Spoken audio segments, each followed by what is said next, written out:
Billy, du bezeichnest deine Lehre als Lehre und nicht Philosophie. Warum ist das? Das, was wir hier verbreiten im Center vom Hinterschmid-Rütti, das ist keine Philosophie, keine Religion, keine Sekte, keine Ideologie, sondern es ist ganz einfach nur eine Lehre. Und wir nennen das die Lehre des Geistes, respektive Geisteslehre oder Lehre der Wahrheit, Lehre des Lebens. Das ist aber alles in einem Block drin enthalten. Man kann ganz einfach sagen, es ist die Geisteslehre oder eben die Lehre des Geistes. In deiner Lehre, was ist der Sinn des Lebens? Der Sinn des Lebens ist die Evolution des Menschen in Bezug auf sein Bewusstsein. Das heißt also, die bewusstseinsmäßige Entwicklung, die bewusstseinsmäßige Evolution, das ist der eigentliche Sinn des Lebens. Was bedeutet das? Erklär uns ein bisschen mehr davon. Die Evolution des Lebens, respektive die Evolution des Bewusstseins, beruht darin, Wissen zu sammeln, Weisheit zu sammeln und daraus Liebe zu erschaffen, Frieden und Freiheit und Harmonie. Und was im Weiteren darin enthalten ist, ist das, dass dereinst, wenn der Mensch nicht mehr geboren wird, wenn die Geistform zurückgeht in den rein geistigen Bereich, dereinst das gesamte Wissen, was angesammelt wurde, die gesamte Weisheit, die gesamte Liebe und alles, was erarbeitet wurde, eingeht in die Schöpfung, wodurch die Schöpfung sich dann auch wieder weiter evolutionieren kann. Im Einzelnen gesehen, für den einzelnen Menschen ist das an und für sich für die Schöpfung, wenn man sie in Betracht zieht als Endprodukt, wo alles hingeht, eigentlich nur ein kleines Jota, doch gesamthaft gesehen mit allen Menschheiten im gesamten Universum ist das sehr viel. Warum sind wir hier auf der Erde? Wir sind hier auf der Erde, um unser Leben zu führen in Bezug dessen, dass das Bewusstsein evolutioniert werden muss, damit es Wissen sammelt, Weisheit sammelt, Liebe aufbaut, Frieden, Freiheit und Harmonie. Aber wenn es Das ist also, damit der Mensch lernt, steht er hier im materiellen Leben auf der Erde, genauso wie andere Menschheiten in anderen Welten im gesamten Universum dasselbe tun. Wenn also diese entwickelten Weisheiten aber schon viel weiter sind als wir, warum müssen wir diesen Prozess noch durchgehen? Warum können wir das nicht überspringen? Wir können das Wissen und die Weisheit nicht überspringen, aus dem Grunde, weil das Bewusstsein maßgebend ist, das Gesamtbewusstsein aller Menschheiten und das einzelne Bewusstsein des einzelnen Menschen, um dereinst einzugehen in die Schöpfung, um der Schöpfung den Stoff zu liefern, sich weiterzuentwickeln, weiter zu evolutionieren.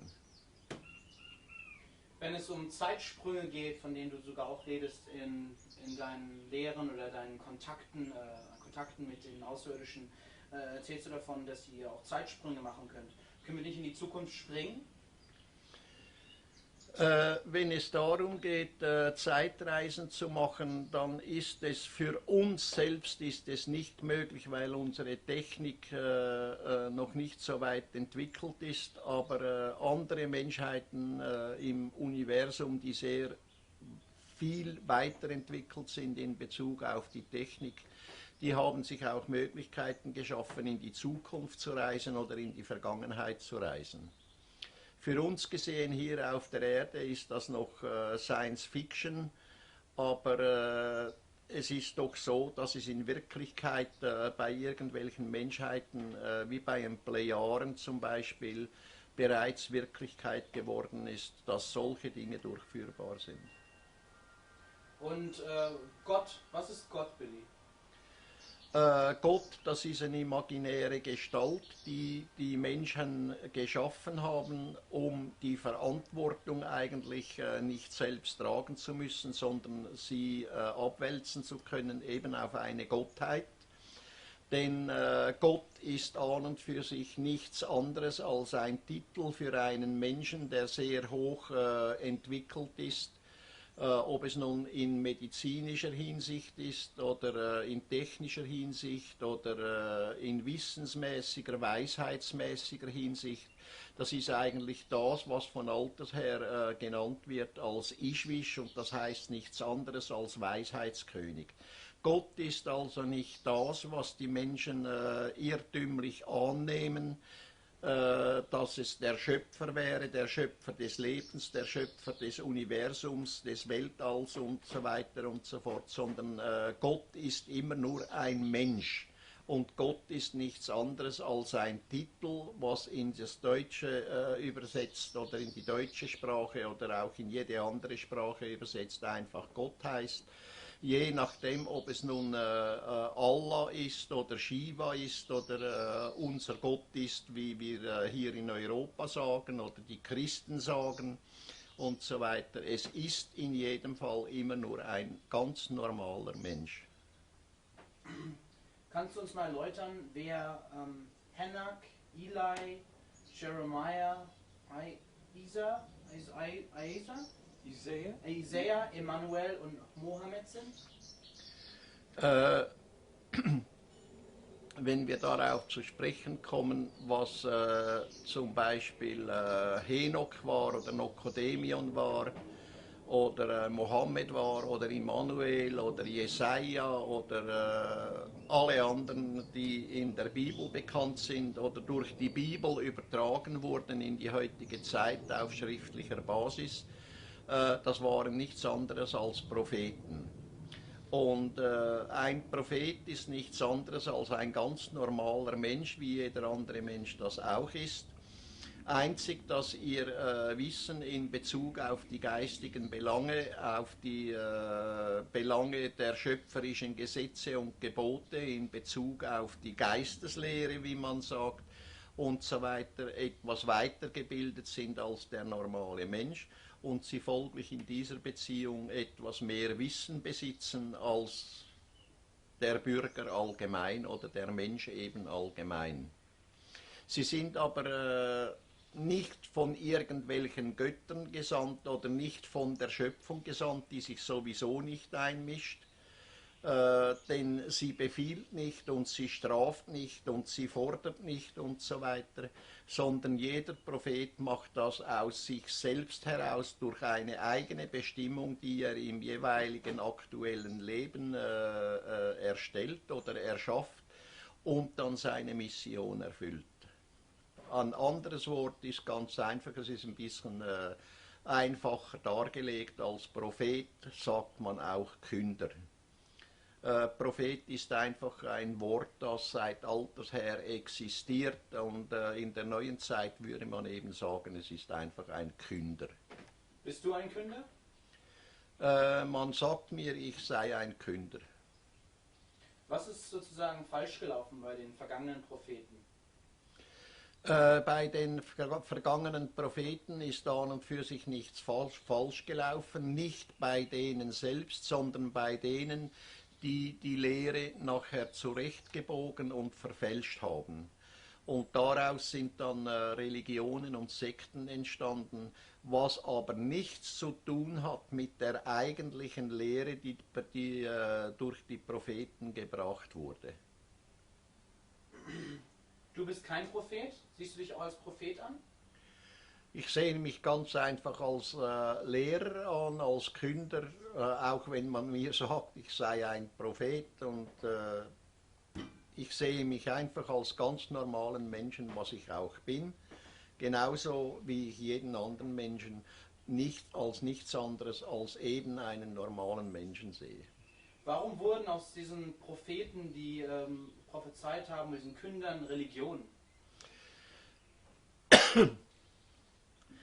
Dass aus der Lehre, die die Propheten gebracht haben, Religionen entstanden sind, Sekten entstanden sind, Ideologien und sogar Philosophien, religiöse Philosophien entstanden sind, das beruht darin, dass der Mensch dauernd auf der Suche ist nach irgendetwas, das er anbeten kann, das er über sich setzen kann und denken kann.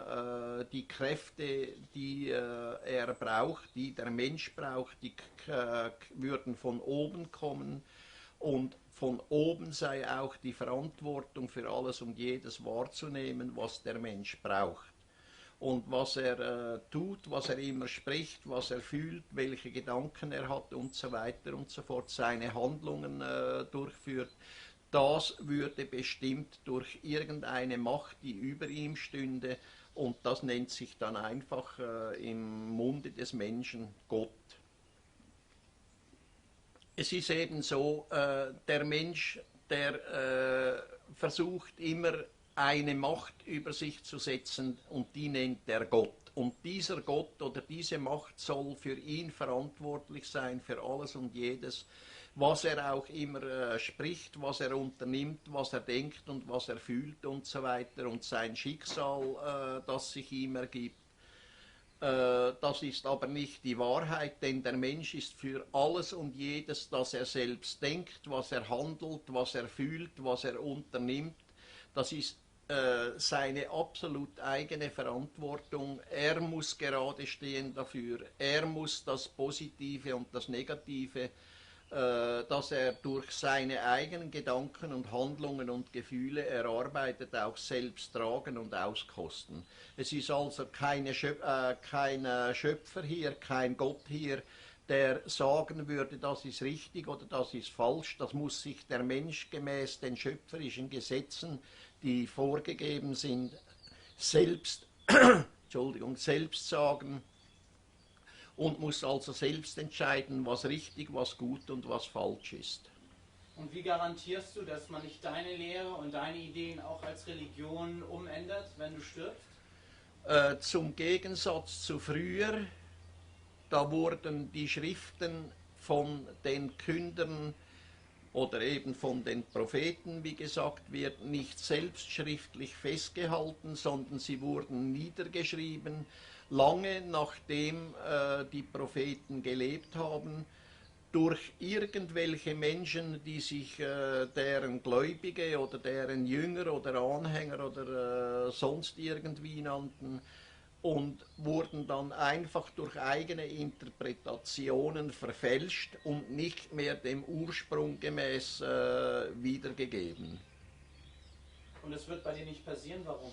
Und in der heutigen Zeit sollte das nicht mehr passieren können, aus diesem Grund, weil ich selbst alles niederschreibe.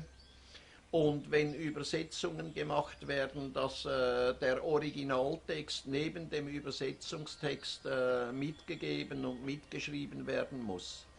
Das heißt also, was ich heute mache, das ist etwas vollkommen anderes, als die alten Propheten gemacht haben, die einfach nur geredet haben und bei denen dann später irgendwelche Leute gekommen sind und gesagt haben, ja, das hat der Prophet so und so erklärt oder so und so gesagt, wobei dann eben eigene Interpretationen stattgefunden haben und damit die Wahrheit verfälscht wurde. Und das soll heute dadurch nicht mehr geschehen, dass solche Dinge in Erscheinung treten mit Verfälschungen, indem eben, dass ich alles selbst persönlich niederschreibe. Ist nicht bei der FIGO hier als Gemeinschaft auch irgendwo so ein Abgeben von Verantwortung, das hier stattfindet, indem man einfach in der Gemeinschaft lebt und irgendwo da auch Verantwortung abgibt, oder wie siehst du das? Wenn es in Bezug auf die Verantwortung gibt, was hier in der FIGO unter den Mitgliedern geschieht oder gegeben ist, wie man ihm auch immer sagen will, es ist nicht so, dass irgendein Mitglied oder die gesamte FIGO, der gesamte Verein, irgendwelche Verantwortung auf irgendwelche andere Leute, auf Mitmenschen abschieben würde oder auf Behörden abschieben würde oder auf irgendwelche höhere Kräfte oder Mächte oder wie man dem immer sagen will. Denn jedes einzelne Mitglied in der FIGO lernt grundsätzlich, dass es selbst die Verantwortung für alles und jedes tragen muss und diese nicht irgendwie auf irgendwelche andere Menschen oder auf irgendwelche höheren Kräfte und so weiter oder auf einen Gott oder auf die Schöpfung abschieben könnte. Das heißt also, die Gemeinschaft hier gibt sich selbst Halt, aber könnte jeder auch einfach alleine leben? Oder geht es darum gar nicht? Es könnte, wenn es darum geht, die Verantwortung selbst zu tragen, jedes einzelne Mitglied von der FIGO auch selbst ohne unseren Verein hier und ohne das, was ich darstelle, einfach als Lehrer leben. Es könnte also jedes Mitglied sein eigenes Leben führen, ob es nun hier in Europa wäre oder irgendwo in Amerika oder sonst in irgendeinem Land oder vielleicht auf einem fremden Planeten. Denn jedes einzelne Mitglied der FIGO hat gelernt, dass es selbst für alles verantwortlich ist und also selbst die Verantwortung für alles und jedes tragen muss und demgemäß auch ein Leben zu führen hat, nach dem Sinn, wie es das Leben richtig versteht und richtig wahrnimmt. Okay, jetzt nochmal Frage, wo kommen wir her als Menschen? Check, das musst du mit dem Christian ausmachen. Okay. Der macht mit Christian ein Interview und der führt dann die ganze Sache auf. Okay, was ist mit Seele und Geist? Was ist der Unterschied? Haben wir das alle?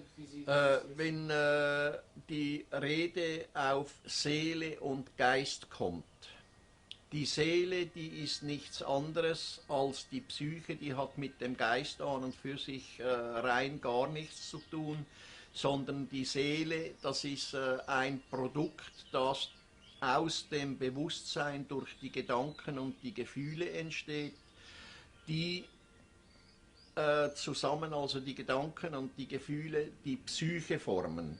Die Psyche ist das, was früher die Seele genannt wurde. Das sieht man auch in der heutigen Psychiatrie und Psychologie und überall, wo immer von der Seele gesprochen wird. Da wird eigentlich von der Psyche gesprochen. Da ist die Rede von der Psyche. Der Geist, der ist etwas vollkommen anderes. Das ist eine geistige Energie, die aus der Schöpfung ausgegangen ist, ein winziges Teilstück der schöpferischen Energie. Und diese Energie belebt als Geistform oder als Geist den menschlichen Körper.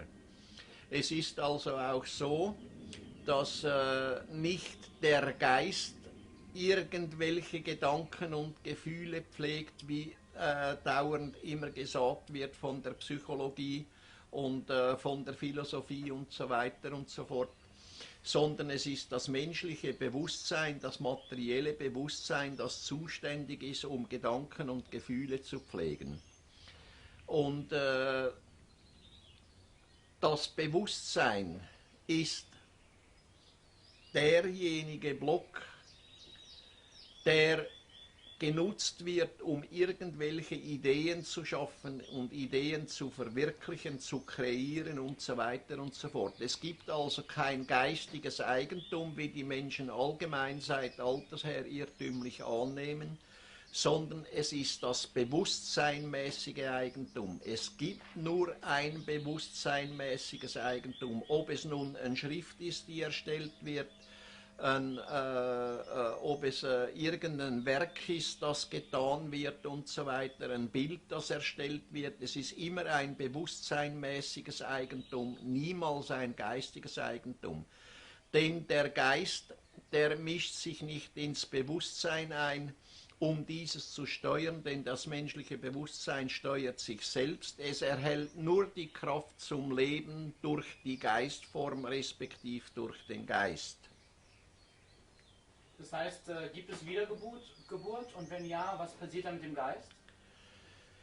In Bezug auf die Wiedergeburt ist zu sagen, dass nicht die Persönlichkeit wieder reinkarniert und nicht das materielle Bewusstsein wieder reinkarniert. Reinkarnieren kann grundsätzlich nur die schöpferische Energie, der Geist, respektive die Geistform, während das Bewusstsein, die Persönlichkeit und das Ego durch den Gesamtbewusstseinblock nach dem Sterben vollständig aufgelöst wird und gewandelt wird in eine reine neutrale Energie, aus der heraus ein neues Bewusstsein, eine neue Persönlichkeit, ein neues Ego und ein neues Unterbewusstsein erschaffen wird. Und das inkarniert dann zusammen mit der Reinkarnation der Geistform.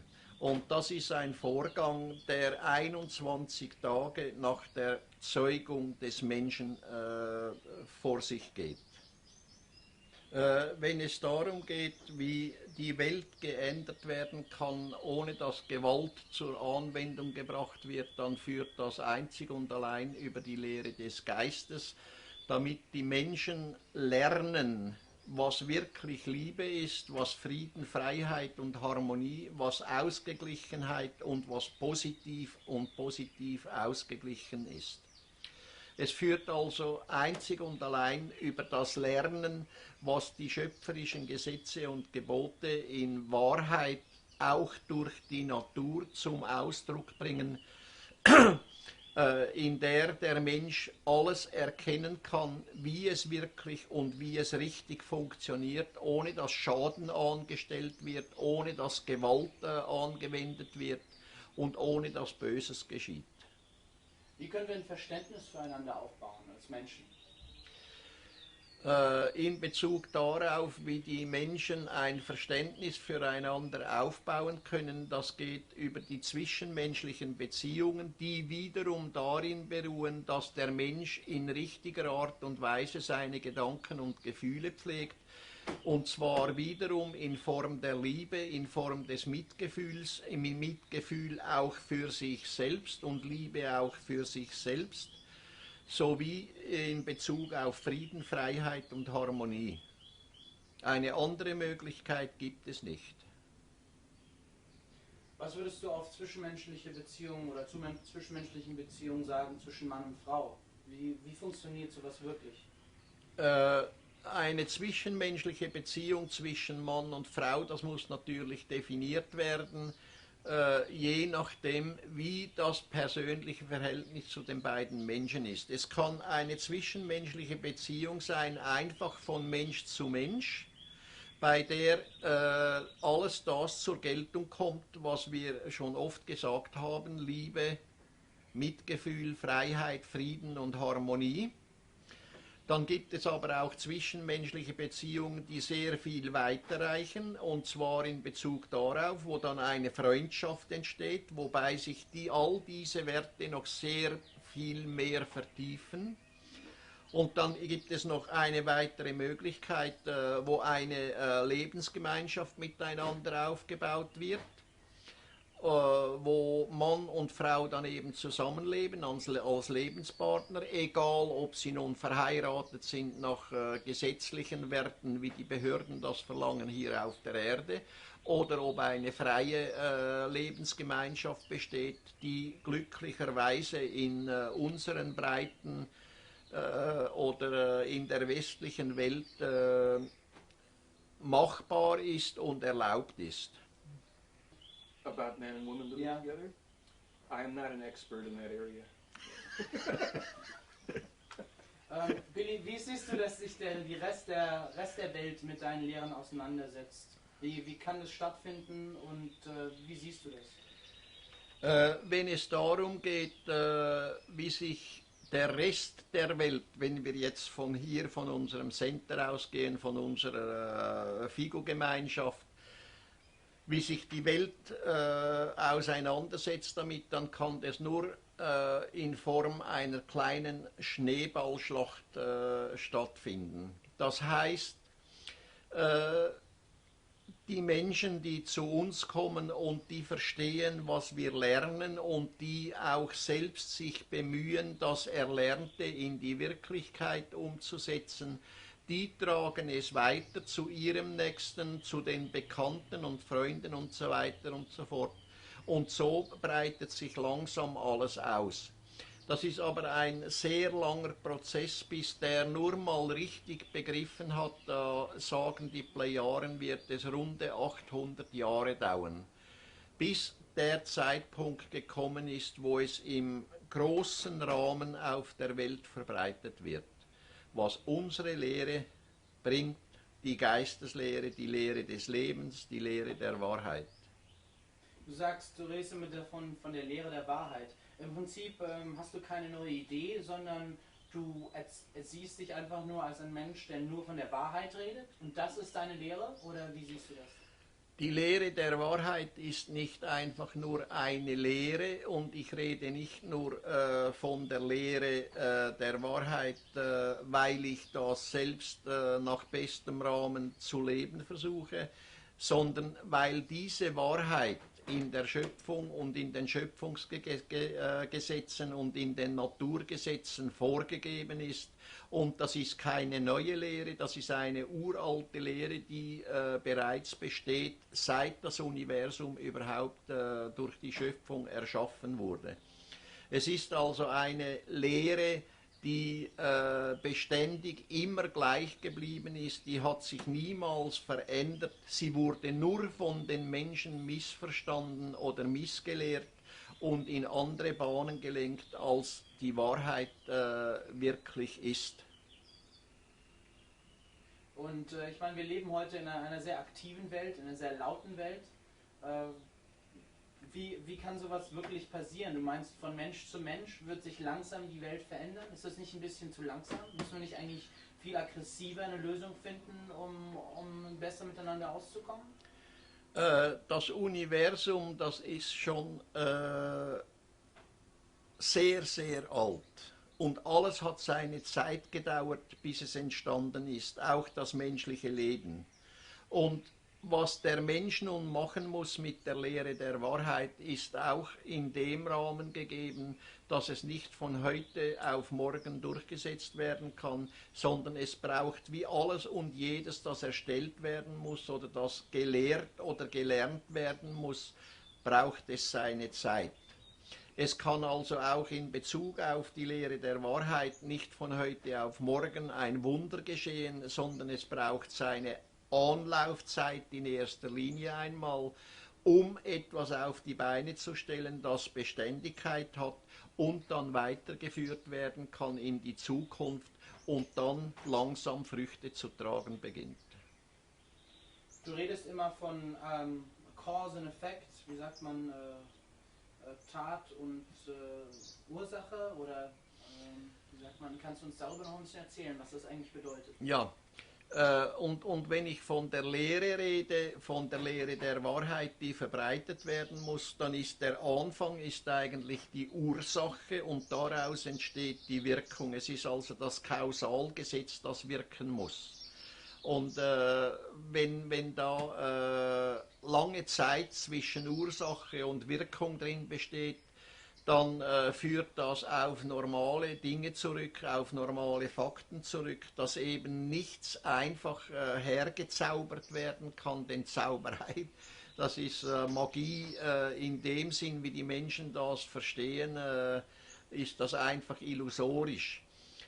Es muss alles seinen Werdegang haben, es geht nicht anders. Die Welt ist auch nicht erschaffen worden in einem Tag, auch Rom ist nicht erschaffen worden in einem Tag. Es braucht alles seine Zeit und diese Zeit ist notwendig, um in nutzvollem Rahmen etwas wirklich aufbauen, erstellen und zum Wirken bringen zu können. Damit also aus der Ursache die tatsächlich die effektive und gute und positive Wirkung entsteht. Karma, kannst du uns was über Karma erzählen? Wenn die Rede auf Karma kommt, dann kann man das rundwegs vergessen, denn es gibt kein Karma und das Karma ist eigentlich auf einer Irrlehre aufgebaut, die besagt, dass derselbe Mensch, der stirbt, auch wieder geboren wird. Das heißt, dass derselbe Mensch reinkarniert.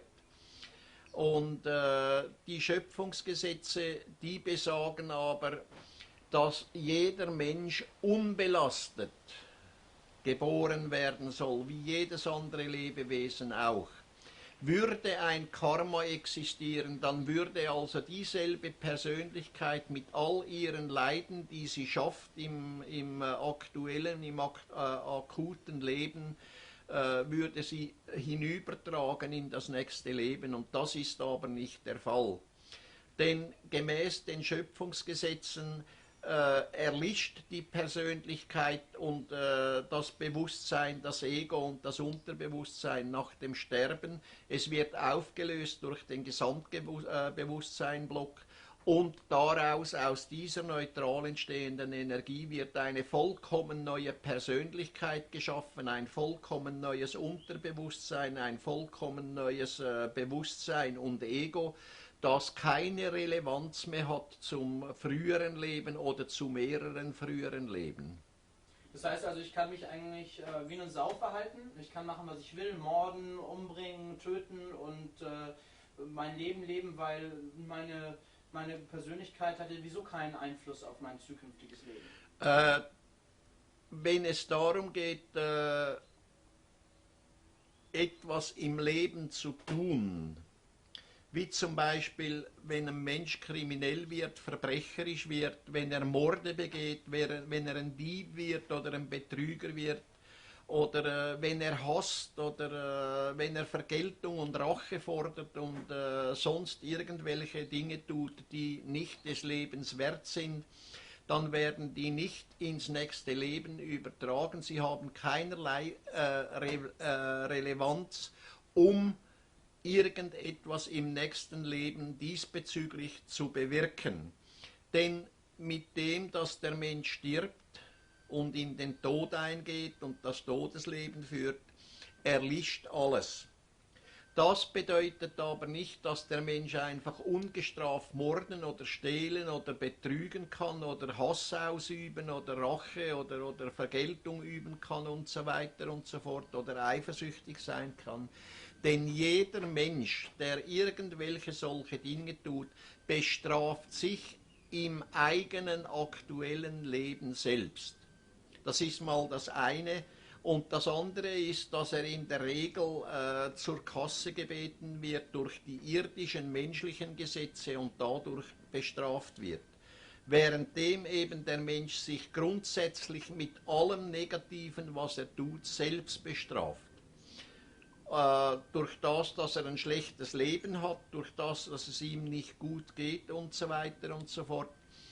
Oder dass er einfach in Misskredit gerät oder was es auch sonst immer ist.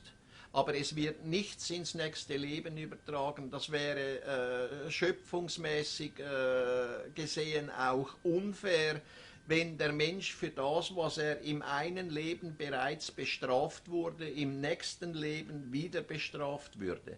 Also ist das Karma-Gesetz ein absolut erfundener Unsinn, der keinerlei Wirksamkeit hat und nicht der Wirklichkeit entspricht.